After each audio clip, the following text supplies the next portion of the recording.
Hey everybody, this is a piece from The Fate of the Russian Revolution, Lost Texts of Critical Marxism, edited by Matgamna. The piece that I'm reading in this video is titled The War in Russia by the American Committee for the Fourth International. This piece appeared in New International, September 1941, The War in Russia, Manifesto of the American Committee of the Fourth International. So here we are. The War in Russia. The die is cast. Hitler approaches the gates of Moscow. Stalin's criminal contortion and maneuvers, which have led to the annihilation of the greatest revolution in history, are coming to an end. Year after year, Stalin has followed a continuous policy of concealed and undisguised treasons against the interests of the workers of Russia and of the world. His sole aim has always been that of his perpetuation in power. To impose upon the Russian people the rule of a bureaucratic oligarchy divorced from the masses, he committed all sorts of crimes, trampled upon the noblest feelings of the socialist workers, and courted every capitalist regime and government. In 1927, he sacrificed to the feudal lords of China the oppressed Chinese masses. Shortly after that, he abandoned the German working class, delivering them to Hitler with hands and feet bound, fearing the consequences of his self-destructive policy. He proceeded to force the French workers into submission to Laval, Daladier, and Co., thus demoralizing the French and Western working class, soiling the banner of communism. Finally, in a last and deliberate treason, he destroyed physically the best leaders of the Spanish Revolution, and so drowned in blood the first great revolution that came near to victory after the Russian Revolution of 1917. As a result of all this, we now have Franco in Spain, Pétain in France, Paris under the boots of Hitler's soldiers, and the European proletariat defeated and demoralized. Seeing all the possibilities of a revolution in the West wiped out and Russia completely isolated, squeezed in the grips of Japan and Germany, Stalin began to court the Führer's good graces. This abomination reached its climax with the shameful German-Russian Pact of 1939, which was the signal given to Hitler for the beginning of the Second World War. At that time, Hitler seemingly paid a high price for the treason, but as it always happens, the treason money was earmarked and of no use. In order to obtain a few evanescent territorial advantages, the Kremlin's gloomy despot sacrificed the solidarity of the Polish, Finnish, and Baltic masses, thus preparing the ground for invasion. And when Russia saw herself menaced, these masses refused to participate in the defense, giving Hitler a free hand. If today the Finnish workers do not oppose the policy of their ruling class, which is sold to Hitler, this is due to the bureaucratic aggression against Finland in 1940, which was carried on with Berlin's acquiescence. If the Baltic masses did not rise against the Nazi invaders and facilitate the conquest of these countries, having even cooperated with the aggressor in a few cases, helping them to capture some cities, this is due principally to the bureaucratic tyranny. This is how all this series of crimes and treasons are winding up in the most complete disaster.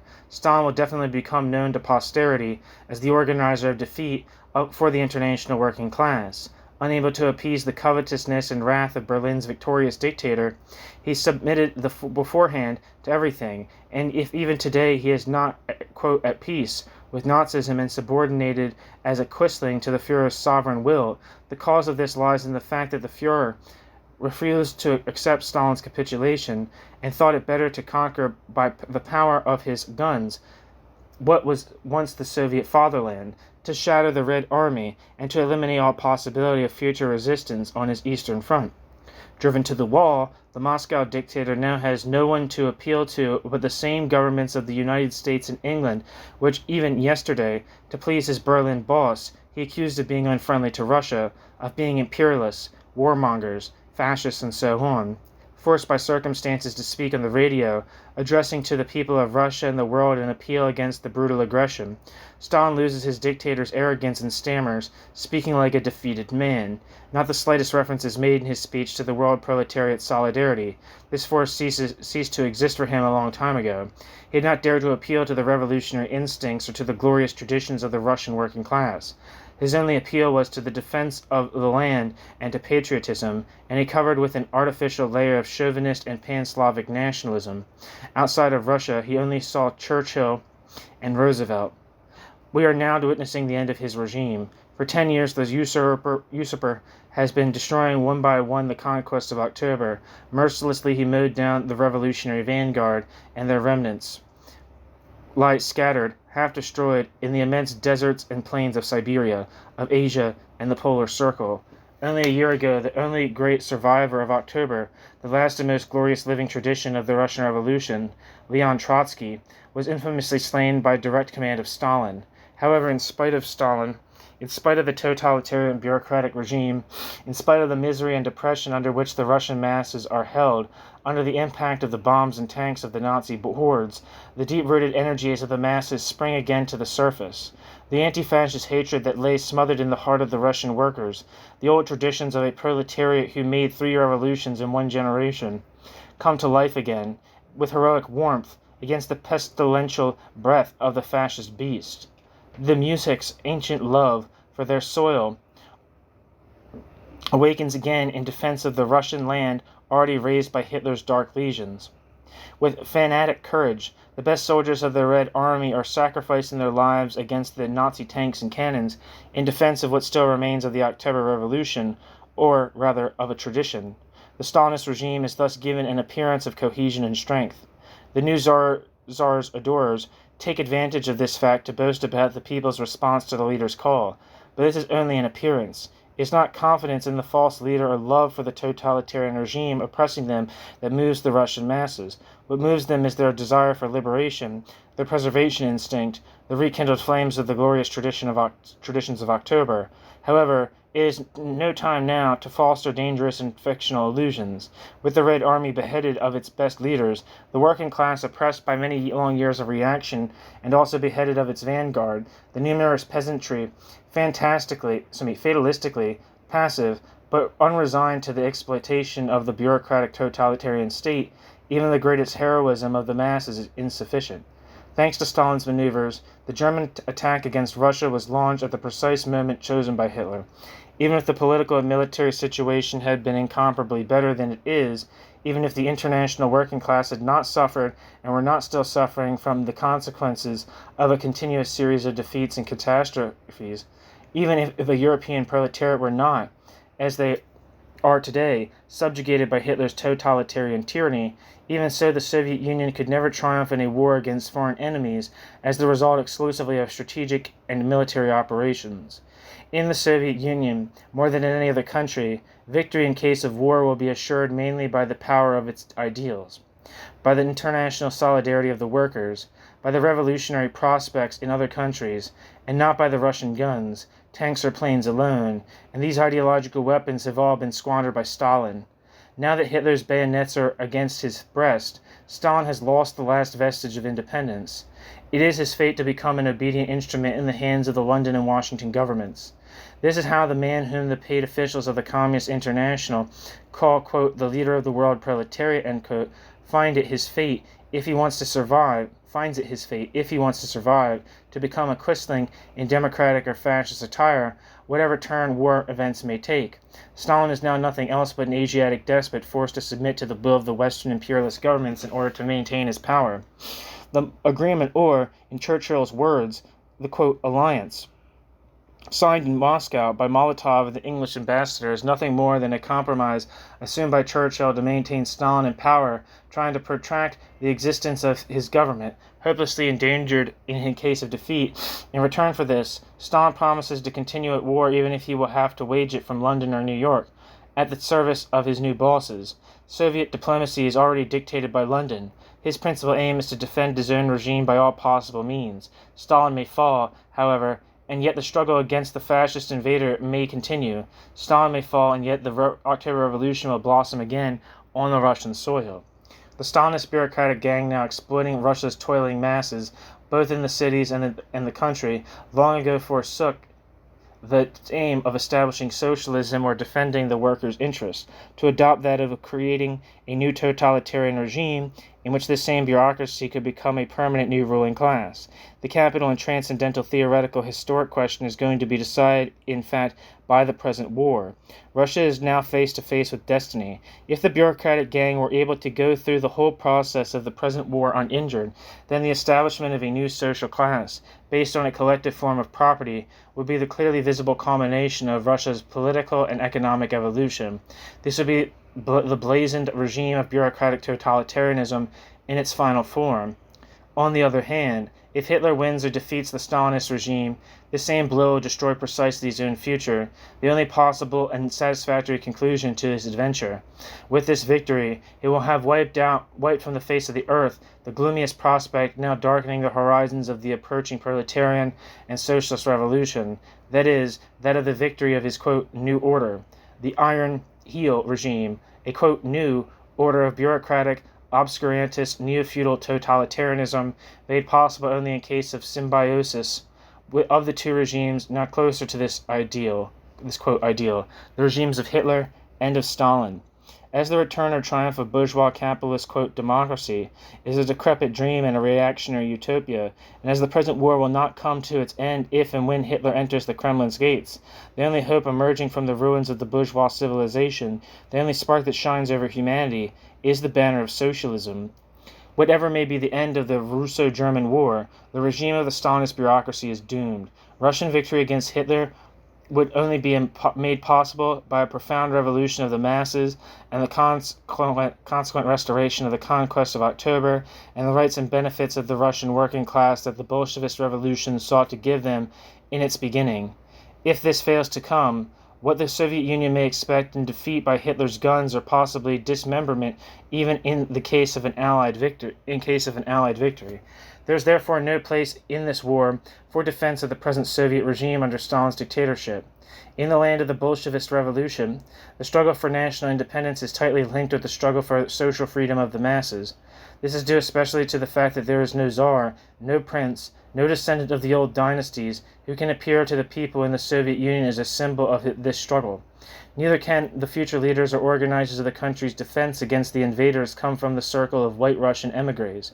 Nor is this a task for Kerensky and co., or for other remnants of a defeated class inevitably doomed to be the agents of foreign powers, or for the present Russian military leaders like Timoshenko, who was boasting not long ago that his country was the only really and completely totalitarian country in the world.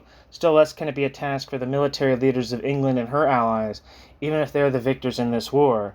Preservation of Russian national independence will be the work of men coming from the people and bringing with them not only the idea of national independence but also the program of social liberation. They will come from the proletarian ranks of the Red Army and from distant Siberia, an academy for revolutionists since the Tsarist remote epochs.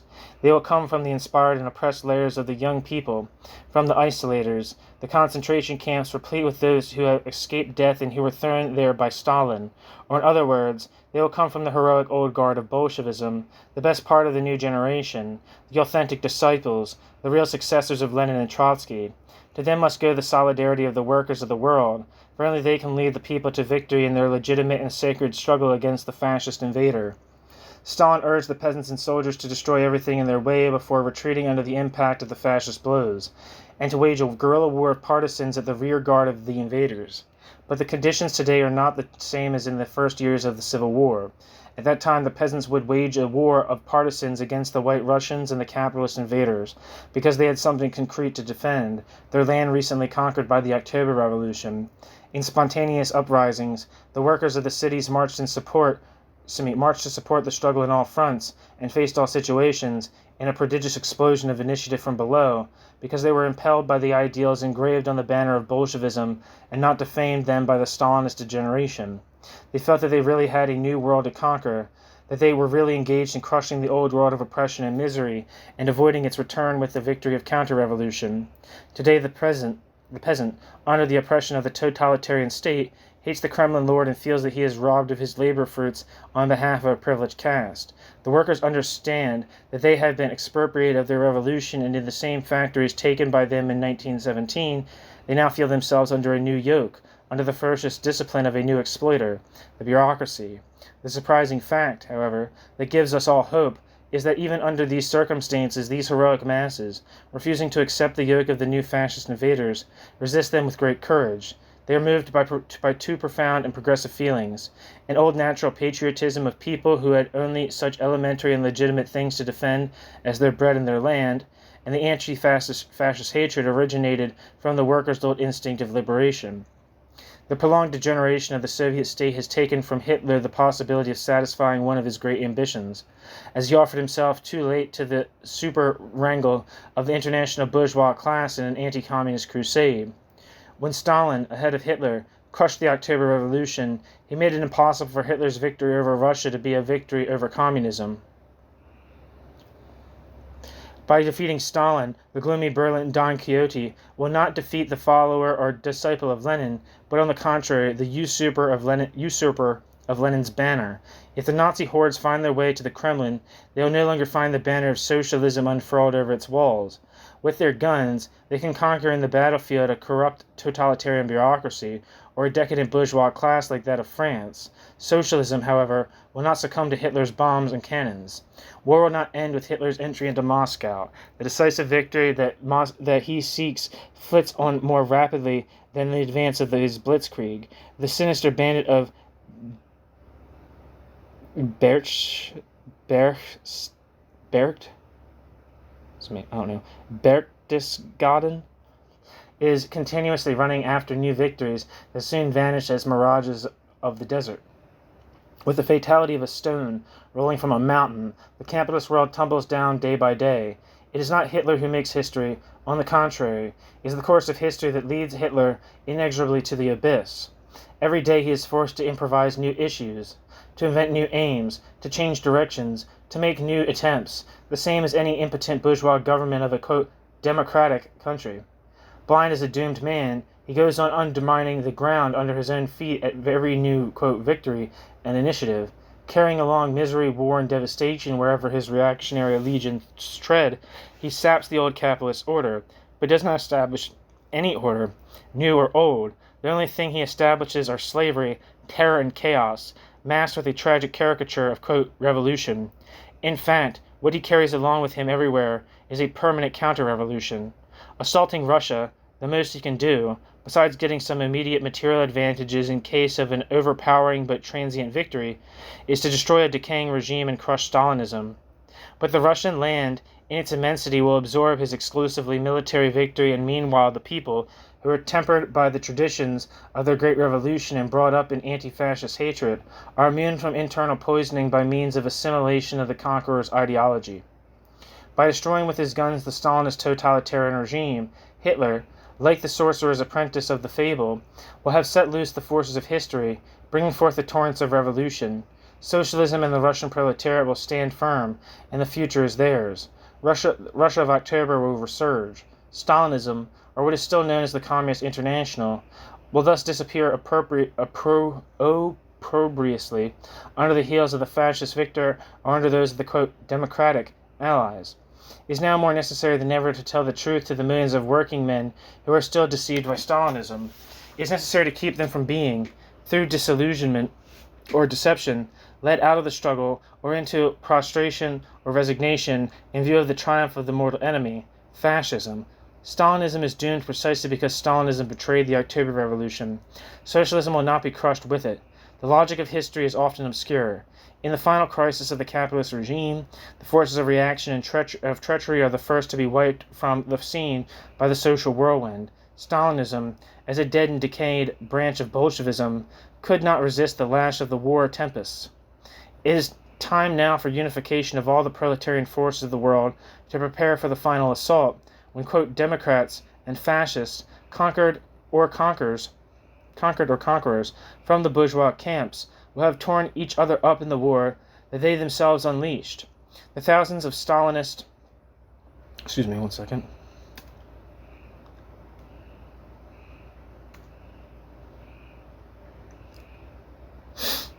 The thousands of Stalinist militants who are still misled by the tremendous machine of Moscow propaganda must now prepare to unite with the conscious revolutionary elements in order to reorganize the phalanxes of the revolutionary army of the workers of the world and to continue the glorious historical task only begun by the October Revolution in 1917.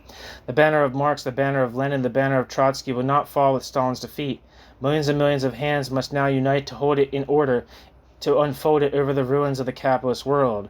Even Hitler's victory over Russia, should it come, will have been but a passing though gloomy moment in the course of the final struggle for socialism and for real democracy. These will come along with total war as a last surprise in stock for humanity, but this time for its benefit.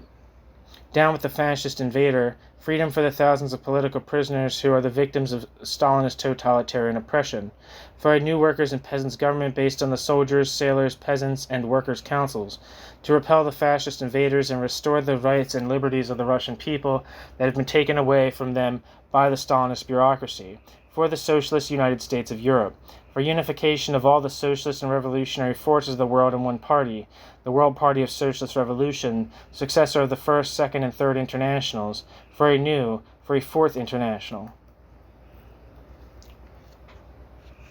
Thanks for listening.